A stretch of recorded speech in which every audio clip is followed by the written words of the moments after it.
गत वर्ष बालेश्वर जिला बाहानगाठारे भयंकर रेल दुर्घटना घटिथिला। ଯେଉଁ ଦୁର୍ଘଟଣାରେ ଶତାଧିକ ଲୋକଙ୍କର ମୃତ୍ୟୁ ହେବା ସହ ଶତାଧିକ ଲୋକମାନେ ଗୁରୁତର ଆହତ ହୋଇଥିଲେ। ତେବେ ସେହି ଦୁର୍ଘଟଣା ପରେ ପରେ ଦେଶର ବିଭିନ୍ନ ସ୍ଥାନରେ ରେଳ ଦୁର୍ଘଟଣା ବଢ଼ି ଚାଲିଛି। ବାରମ୍ବାର ଏକ୍ସପ୍ରେସ ଟ୍ରେନ୍ ହେଉ କି ମାଲଗାଡ଼ି ଲାଇନଚ୍ୟୁତ ହୋଇ ଦୁର୍ଘଟଣା ଘଟୁଛି।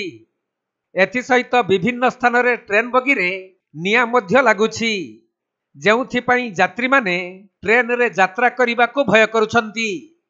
ସେହି କ୍ରମରେ ଗତକାଲି ବାଲେଶ୍ୱର ଜିଲ୍ଲା ସୋର ଥାନା ଅଧୀନ ସବିରା ରେଳ ଷ୍ଟେସନ ଠାରୁ କିଛି ଦୂର ବେଲସାବିରା ନିକଟରେ ନ୍ୟୁ ଜଲପାଇଗୁଡ଼ି ଏକ୍ସପ୍ରେସ ଦୁର୍ଘଟଣାଗ୍ରସ୍ତ ହୋଇଥିଲା। ଟ୍ରେନ୍ଟି ଅତି ଦ୍ରୁତ ଗତିରେ ଯାଉଥିବା ସମୟରେ ଯାନ୍ତ୍ରିକ ତ୍ରୁଟି କାରଣରୁ ବ୍ୟାଟେରୀ ଓ କିଛି ଯାନ୍ତ୍ରିକ ସାମଗ୍ରୀ ଖସି ପଡ଼ିଥିଲା। ହେଲେ ଟ୍ରେନ୍ ଭିତରେ ଥିବା ଯାତ୍ରୀମାନେ ସୁରକ୍ଷିତ ରହିଥିଲେ। ସୂଚନା ଅନୁଯାୟୀ ନ୍ୟୁ ଜଲପାଇଗୁଡ଼ି ଏକ୍ସପ୍ରେସ ଟ୍ରେନ୍ଟି ଅଫଲାଇନରେ ପଶ୍ଚିମବଙ୍ଗର ନ୍ୟୁ ଜଲପାଇଗୁଡ଼ି ଠାରୁ ଚେନ୍ନାଇ ସେଣ୍ଟ୍ରାଲ ଅଭିମୁଖେ ବାହାରିଥିଲା। ତେବେ ଅପରାହ୍ନ ପ୍ରାୟ 3ଟା 15 ମିନିଟ୍ ସମୟରେ ସୋର ଥାନା ଅଧୀନ ସବିରା ରେଳ ଷ୍ଟେସନ ଠାରୁ ମାତ୍ର କିଛି ଦୂର ବେଲସାବିରା ନିକଟରେ ଦୁର୍ଘଟଣାଗ୍ରସ୍ତ ହୋଇଥିଲା, ଯାହାକି ଅତି ଦ୍ରୁତ ଗତିରେ ଥିବା ଟ୍ରେନ୍ରୁ ବ୍ୟାଟେରୀ ଓ ଅନ୍ୟ ଯାନ୍ତ୍ରିକ ସାମଗ୍ରୀ ଖସି ପଡ଼ିଥିଲା। ଏହାପରେ ଟ୍ରେନ୍ ମରାମତି କାର୍ଯ୍ୟ ଆରମ୍ଭ ହୋଇଥିବା ବେଳେ ଯାତ୍ରୀମାନେ କିନ୍ତୁ ସୁରକ୍ଷିତ ରହିଥିଲେ। ତେବେ ଅଫଲାଇନରେ ଟ୍ରେନ୍ଟି ଦୁର୍ଘଟଣାଗ୍ରସ୍ତ ହୋଇ ଦୀର୍ଘ ସମୟ ଛିଡ଼ା ହୋଇ ରହିବାରୁ ଟ୍ରେନ୍ ଚଳାଚଳ ବାଧାପ୍ରାପ୍ତ ହୋଇଥିଲା।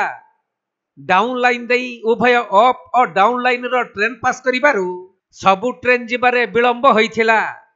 ଏପରିକି କିଛି ପାସେଞ୍ଜର ଟ୍ରେନ୍କୁ ବାତିଲ କରିଦିଆଯାଇଥିବା ବେଳେ ଦୀର୍ଘ ସମୟ ପରେ ଟ୍ରେନ୍ଟିରେ ଅନ୍ୟ ଏକ ଇଞ୍ଜିନ୍ ସଂଯୋଗ କରାଯାଇ ଟ୍ରେନ୍ଟି ଗନ୍ତବ୍ୟସ୍ଥଳକୁ ଯାତ୍ରା ଆରମ୍ଭ କରିଥିଲା। ଅନ୍ୟପଟେ ସେହି ଟ୍ରେନ୍ ଦୁର୍ଘଟଣା ପାଇଁ ବିଭିନ୍ନ ଷ୍ଟେସନରେ ଟ୍ରେନ୍କୁ ଅପେକ୍ଷା କରିଥିବା ଯାତ୍ରୀମାନେ ନାନା ଅସୁବିଧାର ସମ୍ମୁଖୀନ ହୋଇଥିଲେ।